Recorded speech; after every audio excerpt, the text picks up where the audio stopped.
Hi girls, it's Miss Simon. Today is day one of our new learning, and so we are bringing CGI right to your home. So we're going to go ahead and get started. We're going to do it as similar as we can to how we do it in school, but obviously it's going to be a little bit different. So just follow along and we're going to get through it. So our problem today is Jane had 244 beads. She used some to make a long necklace. Now she has 56 beads. How many beads did she use to make the necklace?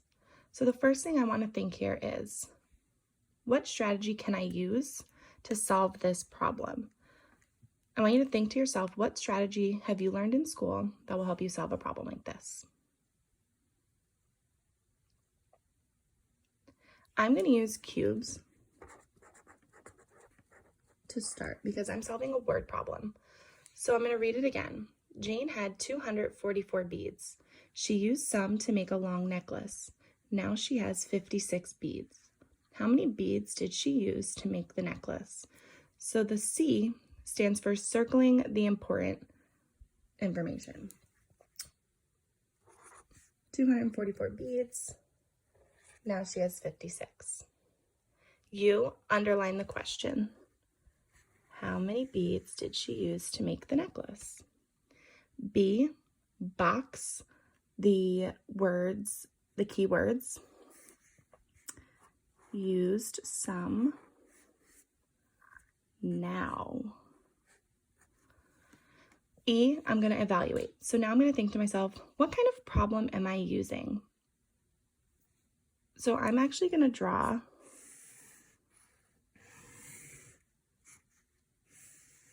my box, and Princeton, Harvard, I know that you have done this. Yale, I'm sure you have, but just to be a little certain, we're going to do it here. So I'm going to figure out what my total is. My total is the total amount of beads that she had. So go ahead and write the total number of beads that she had where you believe the total should go.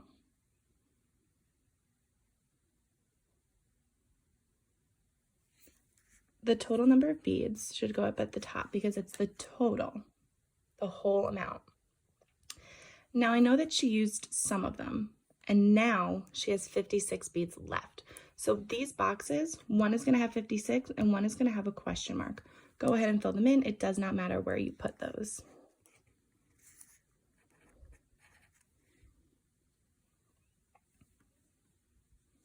So now I'm going to think to myself, what kind of problem is this? Am I adding? Am I subtracting? Am I multiplying? Or am I dividing? So I'm going to go back to my question. It says, how many beads did she use to make the necklace? Am I multiplying? Does it say anywhere that we need to find out how many are in something or how many equal groups there are? No. So I know I'm not multiplying and I'm not dividing. Am I adding those two? Or am I subtracting those two?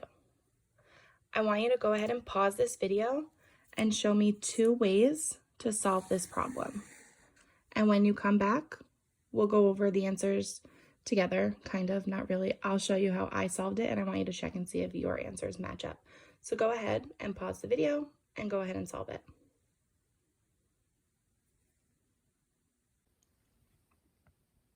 I hope you all thought super long and hard on that one.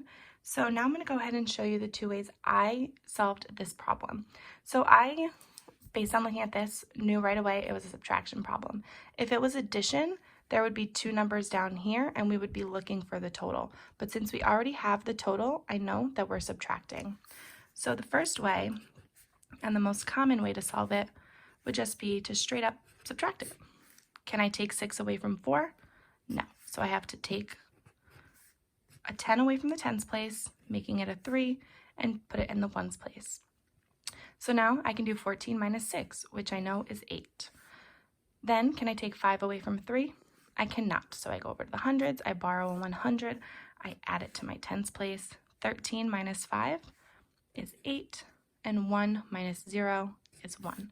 So I know that my answer is 188. But I'm going to go ahead and check that another way before I check it with addition. So some of you might have drawn a hundreds chart.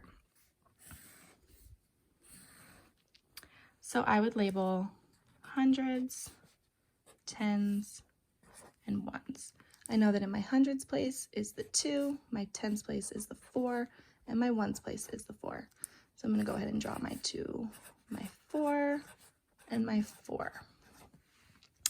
Now, knowing that I have to take away 56, I don't have 6 ones, so I need to go over to the tens place, box one of my tens and cross it out, drag it over here, and I know that it's not just 1 that I'm bringing over, it's 10 ones. So now I know I can take away 6.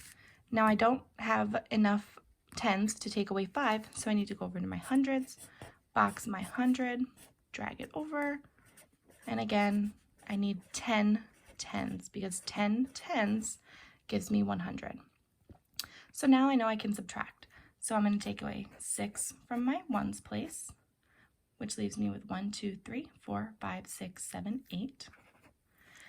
I'm going to take away 5 from my tens place, 1, 2, 3, 4, 5, which leaves me with 1, 2, 3, 4, 5, 6, 7, 8. And I have 1 left in my hundreds place, which gives me 188. The same answer I got when I just subtracted vertically. So now, just to make sure that we check that answer, I'm going to go ahead and add. That's not what I wanted to do. I wanted to do 188 plus 56. Very important that you line it up when you're doing anything vertically, subtraction or addition.